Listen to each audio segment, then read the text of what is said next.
சிங்கமும் நரியும். ஒரு காட்டில் பல விலங்குகள் வாழ்ந்து வந்தன. அதில் ஒரு சிங்கமும் நரியும் வெகு நாளாக உணவின்றி அலைந்து திரிந்து கொண்டிருந்தன. ஒரு நாள் இரண்டும் நேருக்கு நேர் சந்தித்து தத்தமது நிலையை புலம்பிக் கொண்டன. இறுதியாக இரண்டும் சேர்த்து வேட்டையாடுவது என்று முடிவுக்கு வந்தன. அதற்கு சிங்கம் ஒரு திட்டம் வகுத்து கொடுத்தது. அதாவது, நரி பலமாக சத்தம் போட்டு கத்த வேண்டும். அந்த சத்தத்தை கேட்டதும் காட்டு விலங்குகள் மிரண்டு அங்குமிங்கும் ஓடும். அப்படி ஓடும் மிருகங்களை சிங்கம் அடித்து கொல்ல வேண்டும். இந்த யோசனை நரிக்கு மிகவும் பிடித்திருந்தது. அதனால் உடனே ஒப்புக்கொண்டது. அதன்படி நரி தனது பயங்கரமான குரலில் கத்த துவங்கியது. அதன் விசித்திரமான சத்தத்தை கேட்ட காட்டு விலங்குகள் அங்குமிங்கு வேகமாக ஓடின.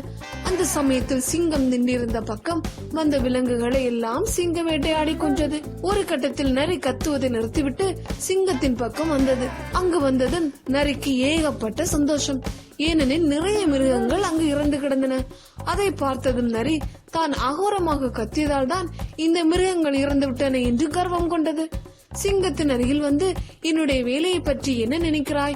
நான் கத்தியே இத்தனை மிருகங்களை கொன்று விட்டேன் பார்த்தாயா என்று கர்ப்பத்துடன் கேட்டது. அதற்கு சிங்கம், ஆமாம், உன் வேலையை பற்றி சொல்ல வேண்டுமா என்ன? நீதான் கத்துகிறாய் என்று தெரியாமல் இருந்திருந்தால் ஒருவேளை நானும் பயத்திலேயே செத்து போயிருப்பேன் என்று பாராட்டியது.